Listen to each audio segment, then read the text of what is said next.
Nagulat din kami sa dami ng anomalya sa Taguig. Pagkalit-lit na syudad, pero grabe ang pondong pumapasok dyan. Yung natuklasan nga namin from 2020 hanggang 2025, 14.4 billion. Kung yung isang empleyado mo sa City Hall, nakapagpatalo, lifetime ito na losses Opo, magkano? 510 million pesos. Wow. Alam mo yung maski yung city engineer, hindi ko nababanggitin yung pangalan, ano? Pero labas-pasok sa casino, ang win-loss record niya, yung lifetime na win-loss record.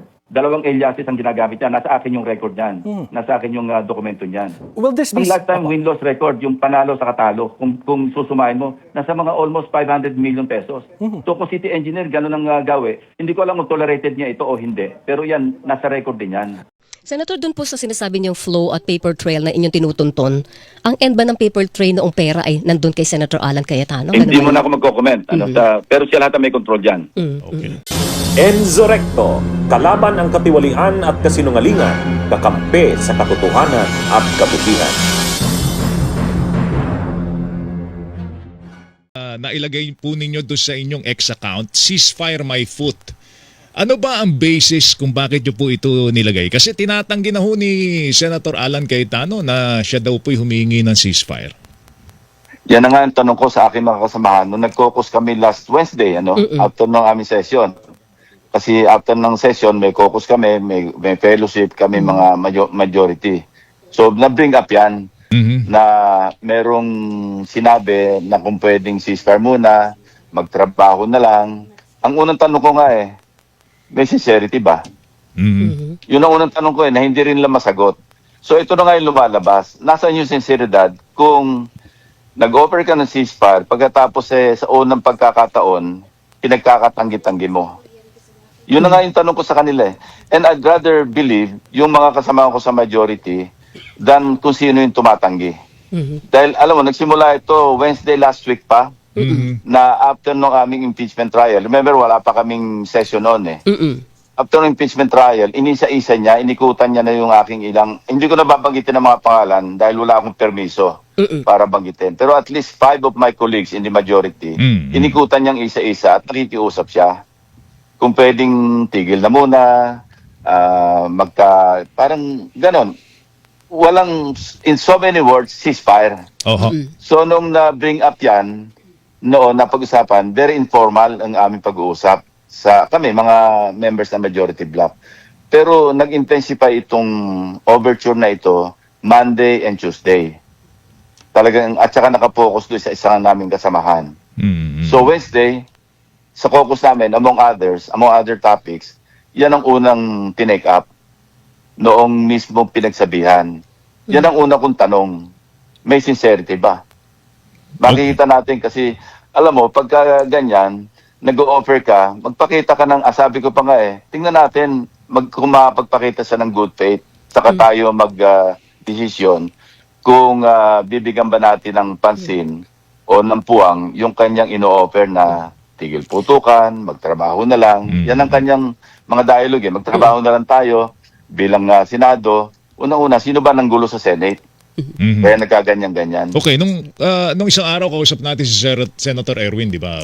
Yes. Binabanggit din niya na para bagang meron daw nagpapadala ng mga feelers na Huwag na ituloy yung investigasyon ng Senate Blue Ribbon doon sa mga anomalya sa flood control. Although nagugulat daw siya sa ganong klase ng mga payag dahil sabi ng minority, gusto nilang maimbestigahan yung flood control. Oo. Pero ngayon, ayaw na raw muna. Sige nga ho, ano bang issue tungkol po doon sa mga ghost projects sa lungsod ng Taguig?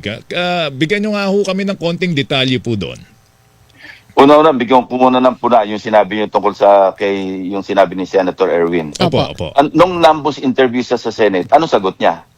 Nitong tao na sinasabing nakikiusap o sino man nakikiusap na wag na munang ituloy ang Blue Ribbon Committee hearings. Tinanong siya Alam mo sagot niya? Do you believe them? Okay. Nasaan yung sincerity? Nagulat din kami sa dami ng anomalya sa Taguig. Pagkalit-lit na syudad, pero grabe ang pondong pumapasok dyan. Yung natuklasan nga namin from 2020 hanggang 2025, 14.4 billion. Kung yung isang empleyado mo sa City Hall, nakapagpatalo, lifetime ito na losses, Opo, magkano? 510 million pesos. Wow. Ordinary yung ano to, official din sa Taguig City. Opo. No? Record din ito na 500, sabihin na nating over a period of, kasi from 2014 hanggang 2026, ito yung record niya na net loss. Ibig sabihin, hindi pa kabilang dito yung panalo mo.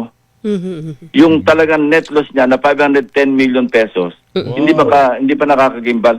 Kung ang isang empleyado ng City Hall sa loob ng 14 na taon magpapatalo o nakapagpatalo ng 510, paano pa yung principal?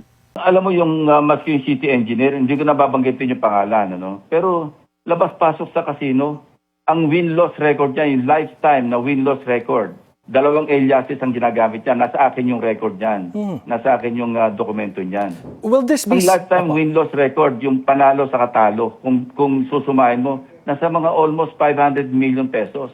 So kung city engineer, gano'n ang gawi, hindi ko alam kung tolerated niya ito o hindi. Pero yan, nasa record din yan. Oh my. Alam mo, hanggang yon sinusundan pa rin namin yung money trail. Kasi alam mo yung lecture, meron siyang lecture dyan na reclamation pero wala siyang kinukuhang permit. Sa PRA, walang permit. Tinatambakan niya kasi nung sinisimulan yung BGC, lahat ng hinukay doon, kasi full development yung BGC, di ba? Taguig yun Walang lalabas na mga filling materials, yung hinukay ng mga lupa doon, kundi papunta doon sa kanyang tinatambakan na nireclaim. At ang aming lately, yung aming information, mukhang ina-attempt niya o nakapagtitulo na siya. Kung paano yung hocus-pocus, hindi ko alam. Pero susundan namin yon. Kasi pag nag-reclaim ka, may effect sa environment yan. Kaya nagbabaha ngayon dun Kasi kung tatambakan mo yung portion ng Laguna Lake, may epekto yan. Kaya nga kinukuha ng permit yan sa DNR, sa PRA. Kasi ginagawa ng pag-aaral yan Okay. Senator, Pero ito yung ginawa niya, yung reclamation, he passed it off sila sa Taguig, as slow protection. Oo. Yun ang pang-justify sa pondo. Hingi ng pondo, slow protection para sa flood control. Pero ang actually, pati nga yung basura dyan niya dinadump Senator, dun po sa sinasabi niyong flow at paper trail na inyong tinutunton, ang end ba ng paper trail noong pera ay nandun kay Senator Alan Cayetano? Hindi mo na ako magko-comment.